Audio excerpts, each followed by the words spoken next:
So నీ pains అనేది పలు రకాలుగా ఉంటాయి. ఒకటి ఆస్టియోఆర్థరైటిస్లో బోన్ రెండు వైపుల బోన్ అరిగి అది ఫ్రిక్షన్ వల్ల వచ్చే పెయిన్ యూజువల్గా దాన్ని ఆస్టియోఆర్థరైటిక్ పెయిన్ అంటారు.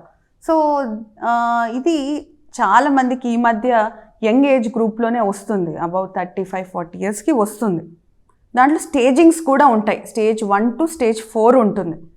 స్టేజ్ 2 అండ్ అబవ్ బాగా పెయిన్ ఉన్న వాళ్ళకి యూజువల్గా వాళ్ళు సర్జరీ అనేది రికమెండ్ చేస్తారు, చెయ్యాలి కూడా. ఎందుకు అంటే ఒక్కసారి ఆ అరుగుదల మరీ ఎక్కువ అవుతే ఆ సర్జరీ చేయడానికి మన కాలు లెంత్ ఒకటి అండ్ డిఫార్మిటీ అంటారు, అంటే changes in the leg will be more. So అవన్నీ కూడా మరీ ముందుకు వెళ్ళకుండా, ఇవన్నీ కూడా ప్రాబ్లమ్స్ రాకుండా సర్జరీ అనేది చేస్తారు. బట్ ఇంతకన్నా ఒక గ్రేడింగ్ తక్కువ ఉన్న వాళ్ళు ఉన్నారు, గ్రేడ్ 1, గ్రేడ్ 2 వాళ్ళు ఉన్నారు. వాళ్ళకి పెయిన్ ఉంటుంది, బట్ ఆ బోన్ అనేది మరీ గ్యాప్ తగ్గిపోయి అలాగా ఉండట్లేదు.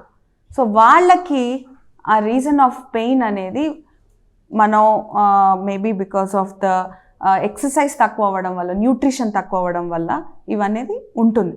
సో ఇలాంటి వాళ్ళకి గ్రేడ్ 2 లోపట ఉన్న వాళ్ళకి we have new techniques like ఆ అరుగుదల తగ్గించడానికి, లేదంటే రేడియో ఫ్రీక్వెన్సీ అబ్లేషన్ అంటారు. అంటే ఆ నర్వ్స్ ఏవైతే నీ జాయింట్కి సప్లై చేస్తుందో దాన్ని ఎలక్ట్రిసిటీ పాస్ చేస్తాం. సో ఇవన్నీ చేయడం వల్ల బెనిఫిట్ ఏంటి అంటే ఎక్సర్సైజ్ బెటర్గా చేయగలుగుతారు.